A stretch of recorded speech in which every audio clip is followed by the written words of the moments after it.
I definitely feel like this entire course made me start to think about what it means to be an artist.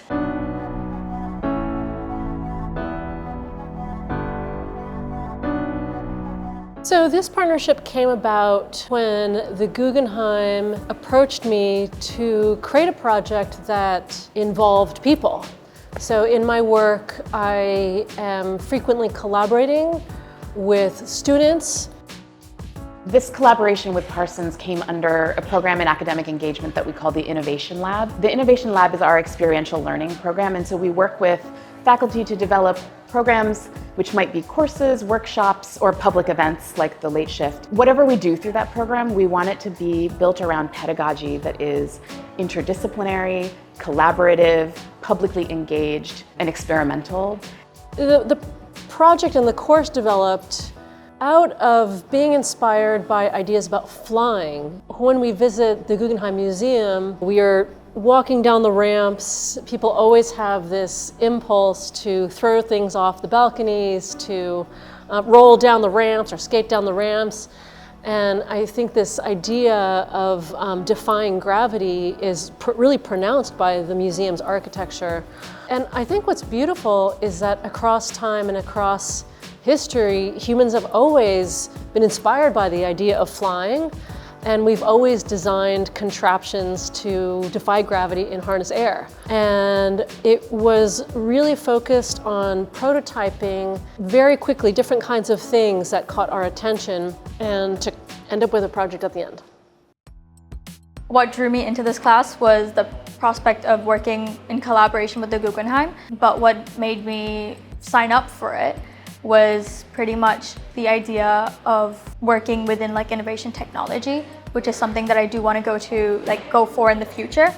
I've always been really interested in flight, and I think the partnership with the Guggenheim was a really exciting opportunity to learn more. I'm also specifically studying queer spaces and spatial design in my thesis, and so getting a chance to work across architecture and installation collaboratively was really exciting for me.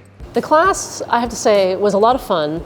I had structured it so we were working on prototypes for almost all of the semester. We would come in with things that we'd been testing and we'd share out. So currently I'm working with the origami group. We are dedicated into making all these kind of interesting shapes, trying to create these sort of relationships basically that bring out the idea of human relationships in a city, and hopefully something very exciting will come up. I'm working with a spinner group, so we're pretty much building spinners and then seeing their flight capacity and using fans and other outside conditions in order to influence the spinners in general. I'm actually more focused on this installation piece, I'd call it, that involves fans on the ground, and then we're gonna have 2 sheets of fabric that are draped over top of them. It's nicknamed the bride and groom, and it's gonna be kind of this interplay between these 2 pieces of fabric. We then started testing out different kinds of fans to see what they could do, their expressive possibilities. And one day I went to a home organization store, and I was walking by this cute little fan whose head rotated and moved about like this, and I was like, oh, that thing is so expressive and adorable. So I brought it to class and I said, okay, let's experiment and see what we can do. And a group of students put on this beak, or in Spanish you'd say a pico, which also means apex. Once we did one, I was like, oh, this thing is adorable, and we put it with another pico and then a set of 4, and then we were playing around with these combinations, and we really decided to structure the whole installation on the rotunda around these fans. One of the things that we designed for this March event with the students and with Marisa was to make something happen in this building that had never happened before, and that maybe many people think is dangerous to happen or alarming to happen, right? Because museums are places with rules. There are these kind of norms of behavior that you have to learn in order to be able to be in these spaces. And this was really supposed to be an evening that was about creating a social experience, making people feel free and liberated, giving them a chance to, within boundaries, do things that seem to go against the rules of the museum, like fly a kite. In the final event, we wanted visitors to the museum to first encounter an installation that we call Duet, and it feels very intimate. And then you carry this intimate understanding as you then visit one of the other two installations. Another one was Panel. They look like they're mocking the conventions of an artist talk or a panel conversation. The third installation was called Oracle, and we structured the interaction with that set of fans very ritualistically. So there was shoe benches where you could take off your shoes and walk down this long carpeted runway and kneel or sit at the end as you asked your question to the oracles. I hope people got some questions answered. I did.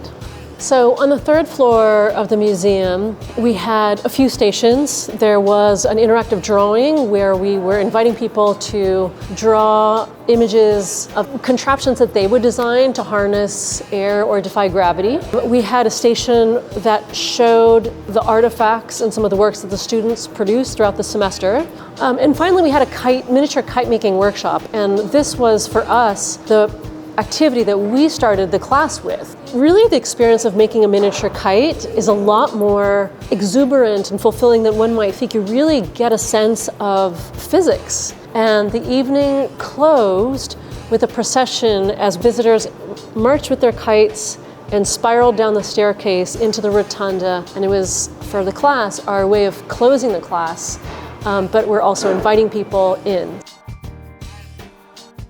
I think this class was a really great exercise in adaptability and collaboration. The goals of the designs changed and worked together to create something as a finished piece at the end, even with changing circumstances, I think was really valuable in learning how to work with outside partners in circumstances out of our control. In the beginning, nothing's gonna be what you imagine. So like having the smallest prototype and then becoming a huge thing, like seeing the process of it, I think that's what I learned mostly about this class. Throughout my years studying at Parsons, I was very focused on being the fashion designer identity, and sometimes it's hard to look outside the box. Participating in this course made me realize the fun of exploring something and seeing the potential and how powerful it can be coming from a place you have no idea where you're going to with a concept in mind, and then you constantly just develop the idea and eventually you make something extremely cool. I knew the installations were going to be beautiful, interactive, humorous, but also dramatic. I knew people would like the kite workshop. One of the lessons that we've learned, I think, at the museum is that if you invite people to make kites in this building, they will come. We conceived the event as installing these kind of playful choreographies in the space, and it was such a pleasure to then see how visitors, participants, found their own choreographies within that installation. I think the intensity of the experience was really exciting and surprising to me.